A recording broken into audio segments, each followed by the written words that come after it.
Tina the Scrappin' Rabbit, and today is the Jaded Blossom blog hop for the June 2017 release, and I've had such a fantastic time crafting with this release, and I'm all about the fantasy and adventure and the themes that we have had to work with. And so I wanted to make some cards because I'm getting behind in my stash, and so I wanted to make a few cards for this blog hop project. So let me share with you what I made.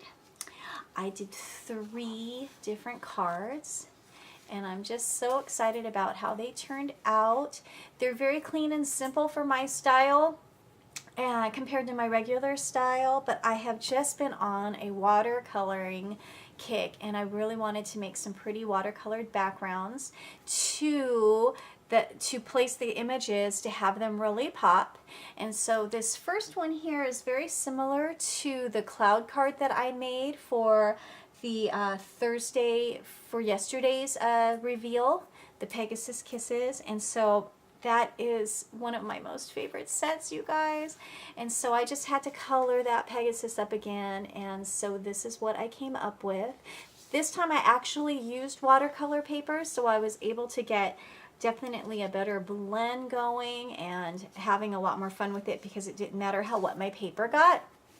And so for this card here, I had questions which inks that I used, so I wanted to share those with you. So I'm just using the Tim Holtz Distress inks for my watercoloring. I didn't use any markers, I just used the Distress inks, and so I used the Shaded Lilac, the Tumbled Glass, and the Broken China to get that really pretty background. And I just love, love, love the way that it looks. So after I do my watercoloring, I did use, let me see if I have it out. Let me show you, there's the Pegasus Kisses stamp set, if you have not gotten to see that one yet. But for the background, I also did use this Holiday Splatters set. I used this snow just to give it a little splash of the Broken China there. So you can see those dots on there. So I did it with the Broken China as well as the Shaded Lilac. I just lightly stamped it and then put it over my watercoloring. And then I did add some dots of sparkle, if you can see that, with the sequins. And I also stamped and embossed the sentiment. So I thought that one turned out really, really super cute.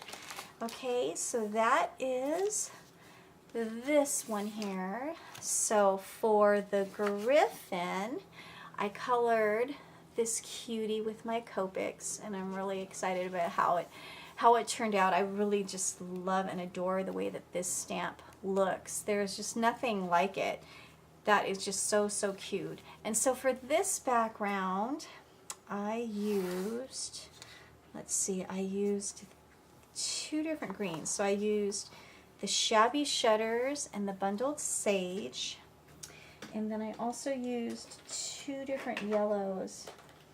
I used the Scattered Straw and the Mustard Seed. And then for the browns, I used the Gathered Twigs and Vintage Photos. So I guess I used 6 colors on this background here. And then again with the stamp, I went over it with the green, and then I added some flecks in there. And then with the little dots of the sparkle brush as well. So it really turned out nice. I'm excited about it. And then of course I added some sequins. These are some iridescent sequins that I've had in my stash. And I don't remember where I got these, but I have just had these for a really long time. Let's see if I can get them out of the glare. And they really come in handy on so many of my projects. And like I said, I don't remember where I got these. I've just had them forever, and they have lasted me a really long time. So thankful to have a friend like you. And so this stamp here is from this Spirit Animal set. So I had a lot of fun working with that, and I love the sentiments on this set as well.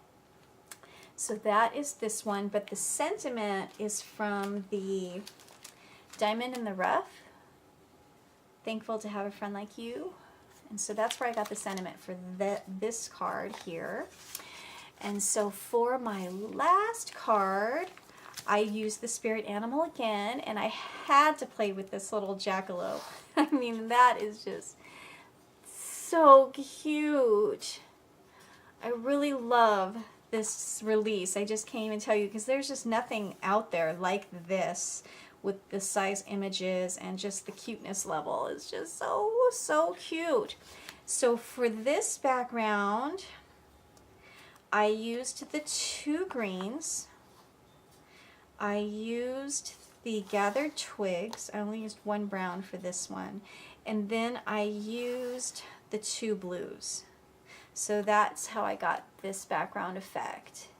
And I really love the way that it turned out. And the sentiment, "Stay awesome," is awesome. And again, I added the sparkle with the sequins. And I had fun coloring this guy up. I did get a little splatters on there before I had it on. I think when I was splatting this card, I got some splatters on my little image. Oops. Oh well, you can barely tell. It's really cute. So that is it. That is my project. My last project for this release week. And so I hope that you've enjoyed what I've been showing you this week with all of this wonderful stamps that we've been showcasing. And I thank you so much for visiting my channel, and I thank you for your thumbs up and your wonderful comments. I really do appreciate them. So that is it for now. Thanks so much for watching, guys. I hope you have a great day. Happy crafting. Bye.